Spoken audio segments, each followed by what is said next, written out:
నరసరావుపేట వైసీపీలో అంతర్యుద్ధం పీక్స్కి చేరుకుంది. ఈ ఎమ్మెల్యే మాకొద్దంటూ అసమ్మతి వర్గం తాడేపల్లిలో తిష్టవేసింది.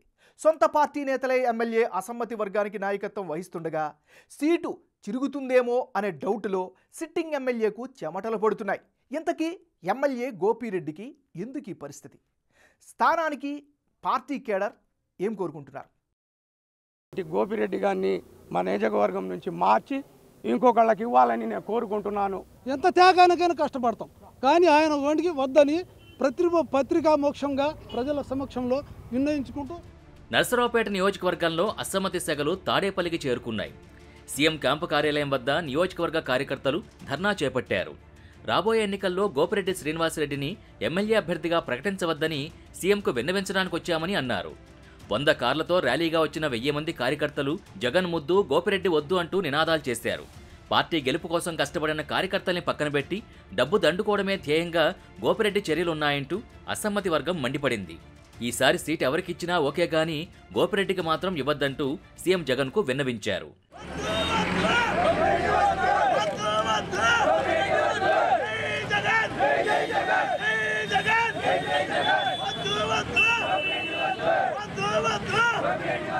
పల్నాడు జిల్లా నరసరావుపేట వైసీపీలో అంతర్గత కలహాలు తీవ్ర చర్చకు దారితీస్తున్నాయి. ఈసారి గెలుపు గుర్రాలకే టికెట్లు కేటాయిస్తామని పార్టీ అధిష్టానం భారీగా మార్పులు చేర్పులు చేస్తోంది. ఈ తరుణంలో అసమ్మతి నేతలు తాడేపల్లి బాట పడుతున్నారు.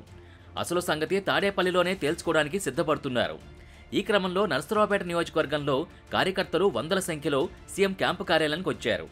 అయితే గోపిరెడ్డికి టికెట్ రానివ్వకుండా ఆ పార్టీలో సొంత నేతలే ప్రయత్నిస్తున్నారనే టాక్ ఉంది. గురజాల ఎమ్మెల్యే కాసు మహేష్ రెడ్డి, మాచర్ల ఎమ్మెల్యే పిన్నెలి రామకృష్ణారెడ్డి, ఈసారి నరసరావుపేట టికెట్ ఆశిస్తున్న డాక్టర్ గజ్జల బ్రహ్మారెడ్డి ఎమ్మెల్యే అసమ్మతి వర్గానికి నాయకత్వం వహిస్తున్నారని కొందరు అనుకుంటున్నారు. రాబోయే ఎన్నికల్లో మార్పు చేర్పులు భారీగా ఉండడంతో వీళ్లంతా ఒక్కసారిగా నరసరావుపేట టికెట్ రేసులోకి వచ్చారని సమాచారం.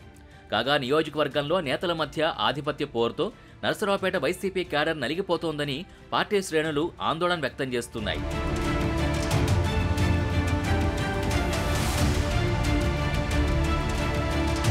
వచ్చే ఎన్నికల్లో ఎమ్మెల్యే శ్రీనివాసరెడ్డికి టికెట్ ఇవ్వద్దని అసమ్మతి నేతలందరూ ఇప్పటికే పలుమార్లు అధిష్టానానికి వరుసగా లేఖలు రాస్తూ ఫిర్యాదులు చేసినట్టు తెలుస్తోంది.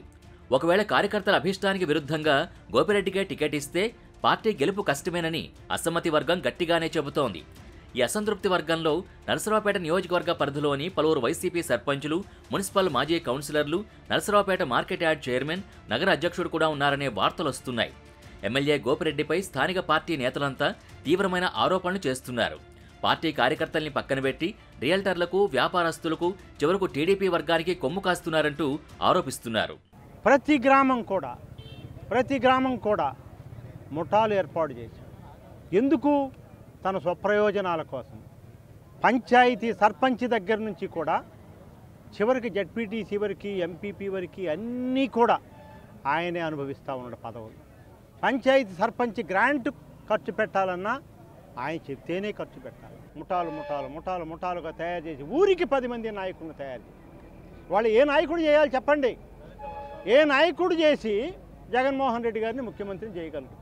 తన స్వప్రయోజనాల కోసం, అవినీతి కోసం, అక్రమాల కోసం నిజంగా తను చేసినటువంటి కార్యక్రమాలు ఏంటిదంటే జెండా మోసిన కార్యకర్తల్ని, కేసులు పెట్టించుకున్న కార్యకర్తల్ని, 14 సంవత్సరాల గాడి సేకరణ చేసినటువంటి కార్యకర్తల్ని పక్కన పడేసి చివరికి రియల్టర్లని, మాఫియాగాళ్ళని, దందాగాళ్ళని, చివరికి తెలుగుదేశం వాళ్ళతో కూడా మిలాఖత్తయ్యి డబ్బు సంపాదనకు అలవాటు పడి కార్యకర్తను నిర్లక్ష్యం చేసినటువంటి దుర్మార్గమైనటువంటి పరిస్థితులు నియోజకవర్గంలో కొనసాగుతుంటే ఏ విధంగా గెలుస్తాడు? ఎమ్మెల్యే గోపిరెడ్డిపై అసమ్మతిని పెంచుతోంది డాక్టర్ గజ్జల బ్రహ్మారెడ్డి అన్నది బహిరంగంగానే అర్థమవుతోంది. ఆయన ఆధ్వర్యంలోనే తాడేపల్లికి అసమ్మతి నేతలంతా బయలుదేరి వెళ్లినట్టు తెలుస్తోంది. కొద్ది రోజుల నుంచి ఎమ్మెల్యే గోపిరెడ్డి శ్రీనివాసరెడ్డికి వ్యతిరేకంగా నియోజకవర్గంలో గజ్జల బ్రహ్మారెడ్డి పలు కార్యక్రమాలు కూడా నిర్వహిస్తున్నట్టు సమాచారం. ఈ క్రమంలోనే శ్రీనివాసరెడ్డికి, బ్రహ్మారెడ్డికి అసలు పడ్డం లేదని పార్టీ శ్రేణులు అనుకుంటున్నారు. ప్రస్తుతం ఇద్దరు నేతల మధ్య పచ్చగడ్డి వేస్తే భగ్గుమంటోంది. రాబోయే ఎన్నికల్లో శ్రీనివాసరెడ్డికి టికెట్ ఇవ్వద్దని అధిష్టానానికి ఫిర్యాదు చేయడంలో బ్రహ్మారెడ్డి కీలక పాత్ర పోషించారు. మరి ఈ నేపథ్యంలో అధిష్టానం ఎలాంటి నిర్ణయం తీసుకుంటుందో అని అంతా ఎదురు చూస్తున్నారు.